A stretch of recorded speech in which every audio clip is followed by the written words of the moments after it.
నిన్న Medchal police station పరిధిలో కలకలం రేపిన మహిళ హత్య కేసును పోలీసులు ఛేదించారు. ఈ ఘటనపై ఏసీపీ శంకర్రెడ్డి ఈ రోజు మీడియాతో మాట్లాడి వివరాలు వెల్లడించారు. నిందితుని అదుపులోకి తీసుకున్నట్లు ఆయన ధృవీకరించారు. మృతురాలు సంగారెడ్డి జిల్లా కలిహల ఇందిరానగర్ చెందిన సుజాతగా గుర్తించారు. నిందితుడు బాన్స్వాడకు చెందిన కృష్ణ వీళ్ళిద్దరూ గత 6 నెలలుగా మేడ్చల్ ప్రాంతంలో సహజీవనం చేస్తున్నారు. అయితే సుజాత ఇతర వ్యక్తులతో సన్నిహితంగా ఉంటోందని కృష్ణ అనుమానించేవాడు. ఈ విషయమే పలుమార్లు హెచ్చరించినా ఆమె ప్రవర్తనలో మార్పు రాకపోవడంతో తీవ్ర ఆగ్రహానికి లోనైన కృష్ణ కత్తిపెడుతూ ఆమె గొంతు కోసి దారుణంగా హత్య చేశాడు.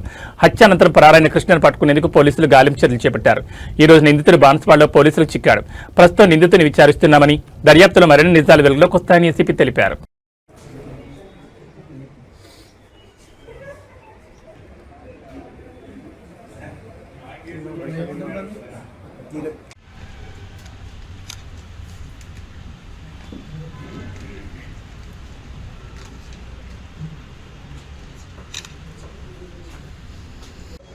ఒక్క నిమిషం సార్.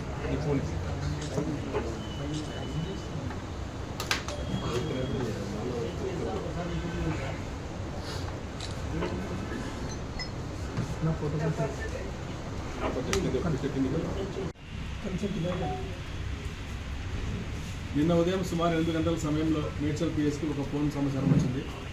మేడ్చల్ అవుట్స్కట్స్లోని రామలింగేశ్వర స్వామి టెంపుల్ పక్కన కొద్ది దూరంలో ఉన్నటువంటి చిన్న చిన్న రూమ్లలో ఒక గుడ్విల్ మహిళ చనిపోయినదని చెప్పి సమాచారం దాకా వెంటనే మా ఇన్స్పెక్టర్ ప్లస్ ఇన్స్పెక్టర్ పాటు మా ఎస్ఐలు డిఏ అందరూ చూసేసరికి అక్కడ ఒక మహిళ గొంతు కోసినటువంటి పొజిషన్లో అక్కడ చనిపోయిన రూమ్లో.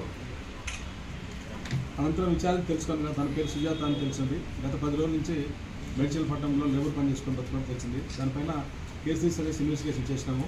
మా ఇన్వెస్టిగేషన్లో భాగంగా తనని తెలిసిన భాగంగా తన పేరు సుజాత అని, ఆమె సొంతం నాల్కల్ మండలం ఇంద్రనగర్ గ్రామానికి చెందిన మహిళ. గతంలో మ్యారేజ్ అయ్యి ఇప్పుడు వేరే వ్యక్తితో కృష్ణాన్ని వ్యక్తితో సహజీవనం చేస్తున్నది. అందులో భాగంగా మేడ్చల్ ఉంటారు.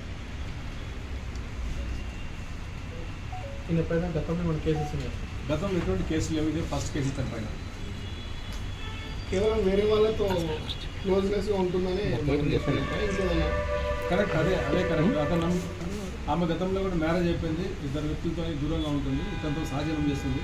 కుటుంబ సభ్యులు మొత్తం కూడా వదులుకుని నమ్ముకొని వచ్చినందుకు మళ్ళీ వేరే వ్యక్తితో సంబంధం పెట్టుకుంటారని చెప్పేసి అని అతను వేరే క్లోజ్ ఉండటం వల్ల అతను వారిని కూడా ఇవ్వడం జరిగింది ఆమెకు. అయినా కూడా వినకపోయేసరికి తను బాధపడి ఈ విధంగా. నిందితుడు కృష్ణ మ్యారీడ్ అన్నారు కదా సార్? మ్యారీడ్, అతను కూడా భార్య ఉంది. కానీ ఆయన కూడా భార్యతో దూరంగా ఉంటున్నారు. కృష్ణ బాన్స్వాడ. ఇది కేసు అయిన తర్వాత 24 గంటల్లోనే పట్టుకోవడం జరిగింది.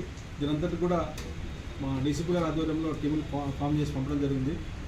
ఇన్స్పెక్టర్ సత్యనారాయణ, మా డిఏ కిరణ్, మా ఎస్ఐలందరూ కూడా మన్మథ్, నవీన్, శ్రీనివాస్, అనిత, సతీష్ అండ్ సురేష్ కూడా టీం వారికి ఏర్పడి